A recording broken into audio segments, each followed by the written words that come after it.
सो जय हिंद candidates, welcome back to my YouTube channel first year. So history की आज ये हमारी थर्ड क्लास रहने वाली है। इसमें मैं आपके साथ बौद्ध धर्म एंड जैन धर्म को डिस्कस करूंगा। इससे प्रीवियस में मैं 2 वीडियो आपको दे चुका हूं।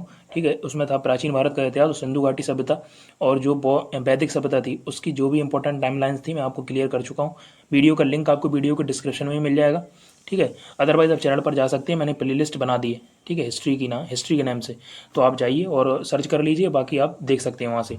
अगर आप एयरफोर्स, नेवी और कोस्ट गार्ड की प्रिपरेशन कर रहे हैं, ठीक है, तो आपको इसके अलावा कुछ भी करने की जरूरत नहीं है। बस ल्यूसेंट को रिवाइज कीजिए और मॉक टेस्ट वगैरह लगाते रहिए। एसएससी वगैरह की प्रिपरेशन कर रहे हैं तो मैंने बता दिया आपको, प्रीवियस ईयर की कोई बुक ले लीजिए, उससे आप क्वेश्चन मैच कीजिए। 90 to 95 क्वेश्चन आपको सेशन से ही मिलेंगे। थोड़े से क्वेश्चन कुछ अलग होते हैं, ठीक है, तो उनको नोट वगैरह कर लीजिए। बाकी यूपी पुलिस वगैरह का जो आपका एग्ज़ाम होने वाला है, ठीक है, उसके लिए भी सीरीज बहुत बेनिफिशियल रहने वाली है। अब आगे चलते हैं, डिस्कस करते हैं। आपको किसी भी सेशन की पीडीएफ चाहिए तो टेलीग्राम को ज्वाइन कर लीजिए। टेलीग्राम का लिंक आपको वीडियो के डिस्क्रिप्शन में मिल जाएगा। ठीक है, अदरवाइज आप चैनल पर जाकर सर्च भी कर सकते हैं, फर्स्ट टू हेल्प आपको चैनल मिल जाएगा। चलिए अब देख लेते हैं थोड़ा। अब यहाँ पर आप देखिए, पहले उसमें आता है नीचे महाजनपदों का उदय। ठीक है, तो लूसेंट को ओपन कर लीजिए और जो भी इंपॉर्टेंट चीज़ें उनको अंडरलाइन करिए। अब देखिए महाजनपदों का उदय, तो इसकी जानकारी हमें कहाँ से मिलती है? बौद्ध धर्म का जो ग्रंथ है अंगतुर, उससे मिलती है, अंगतुर निकाय से। ठीक है, तो महाजन इसमें यही चीज़ इंपॉर्टेंट है। उसके बाद आप नीचे आएंगे तो यहाँ पर आप देखिए कुछ यहाँ पर ये कह दिए महाजनपद और उनकी राजधानी वगैरह दी हैं। ठीक है, तो इनमें से आपको केवल इंपॉर्टेंट चीज़ें याद ही करनी है। ठीक है, तो यहाँ पर देखिए मगध, जैसे मगध की राजधानी क्या थी? गिरिब्रिज और राजगृह। और इसका जो क्षेत्र था वो पटना गया बिहार में है, आधुनिक स्थान। ठीक है, उसके बाद कौशल की राजधानी थी श्रावस्ती, जो फैजाबाद गोंडा आपका उत्तर प्रदेश का जगह है। उसके बाद यहाँ पर आप नीचे स्क्रॉल करेंगे तो यहाँ पर देखिए गांधार। ठीक है, ये 3 इंपॉर्टेंट हैं, बाकी आप देख लीजिएगा सारी। उसके बाद गांधार की राजधानी क्या थी? तक्षशिला, जो पाकिस्तान में है, रावलपिंडी एवं पेशावर में। ठीक है, आधुनिक क्षेत्र ये अभी इस समय जहाँ पर है। उसके बाद अब आ जाते हैं जैन धर्म पर। ठीक है, तो आप यहाँ पर इंपॉर्टेंट चीज़ें मार्क कीजिए। उसके बाद देखिए जैन धर्म के संस्थापक एवं प्रथम तीर्थंकर कौन थे? ऋषभदेव। मैं थोड़ा जूम कर देता हूँ। ठीक है, आप देखिए जैन धर्म के जो संस्थापक थे और प्रथम तीर्थंकर कौन थे? वो थे ऋषभदेव। उसके बाद 23वें तीर्थंकर कौन हुए इनके? पार्श्वनाथ। ठीक है, अब महावीर स्वामी कौन से नंबर के थे? 24वें तीर्थंकर थे। ये क्वेश्चन पूछा जा चुका है, और अंतिम तीर्थंकर थे। उसके बाद आप देखिए महावीर का जन्म कब हुआ था? 540 ईसा पूर्व में हुआ था। कुंडलग्राम, वहाँ पर कुंडग्राम लिखा होगा। ठीक है, कुंडलग्राम वैशाली में हुआ था इनका जन्म। इनके पिता का नाम क्या था? सिद्धार्थ। और ये इंपॉर्टेंट है, ये ग्रात्रक कुल से मतलब ग्रात्रक कुल से के सरदार थे। ठीक है, महावीर का जन्म महावीर के बचपन का नाम क्या था? वर्धमान। 12 वर्षों के बाद इनको ज्ञान प्राप्त हुआ था।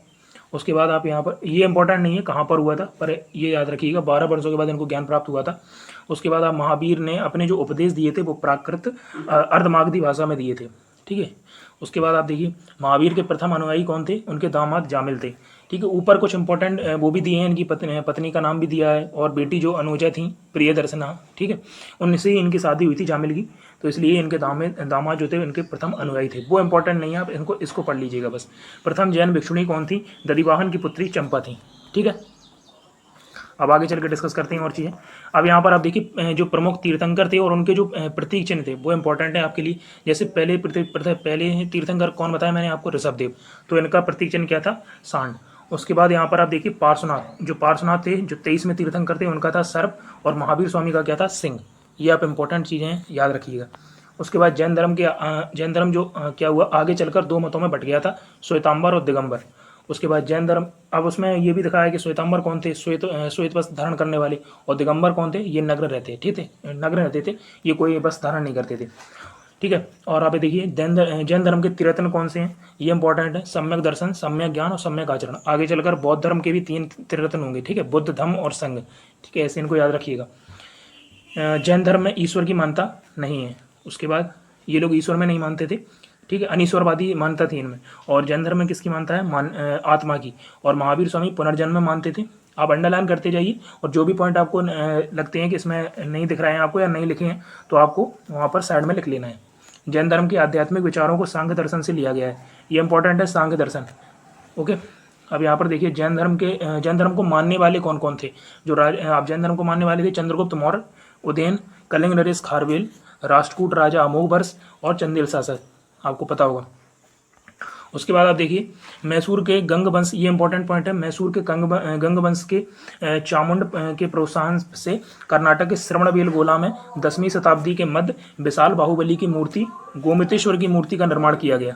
अब यहाँ पर आप देखिए खजुराहो के जैन मंदिर का निर्माण किसने कराया था? चंदेल शासकों ने। इसलिए मैंने बताया था कि चंदेल शासक जो थे वो जैन धर्म को मानने वाले थे। तीर्थंकर को जैन धर्म तीर्थंकरों की सॉरी जो मतलब जीवनी है कौन सी? भद्रबाहु द्वारा रचित कल्पसूत्र में, ठीक है, दी गई है। उसके बाद ये भद्रबाहु और श्वेतांबर दिगंबर से ही निकले हुए हैं। भद्रबाहु और एक स्थूलभद्र थे, ठीक है, उन्हीं में से हैं। जो स्थूलभद्र थे वो श्वेतांबर को मानते थे, ये दिगंबर वाले थे तो ये दिगंबर को मानते थे। महावीर की मृत्यु 468 ईसा पूर्व में बिहार राज्य में के पावापुरी में हुई थी, जो राजगीर के नाम, राजगीर आपको पता होगा, राजगीर जगह पर, ठीक है। उसके बाद अब आ जाते हैं बौद्ध धर्म पर। बौद्ध धर्म में क्या है? बौद्ध धर्म के जो संस्थापक थे आपको पता ही है, गौतम बुद्ध थे, ठीक है। अब इनको क्या है? मध्य, ये है लाइट ऑफ एशिया, ये इंपॉर्टेंट है, इनको एशिया की ज्योति बोला जाता है।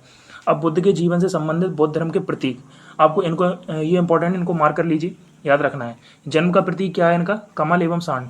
गृह त्याग क्या है? घोड़ा। ज्ञान का प्रतीक क्या है? पीपल का वृक्ष या बोधि वृक्ष। उसके बाद निर्वाण, जब इनकी मृत्यु हुई थी तो पदचिन्ह। उसके बाद मृत्यु, ठीक है, तो स्तूप। अब आगे चलते हैं। बुद्ध का जन्म कब हुआ था? 563 ईसा पूर्व में कपिलवस्तु के लुम्बिनी में, ठीक है, ये नेपाल में पड़ता है। पिता कौन थे इनके? शुद्धोधन, ये शाकगढ़ से संबंधित थे। बचपन का नाम क्या था इनका? सिद्धार्थ, ठीक है, ये सिद्धार्थ इनका बचपन का नाम था और वहाँ पर महावीर स्वामी के पिताजी का नाम था, उनका नाम सिद्धार्थ था। गृह त्याग को क्या कहा जाता है इनका? महाभिनिष्क्रमण।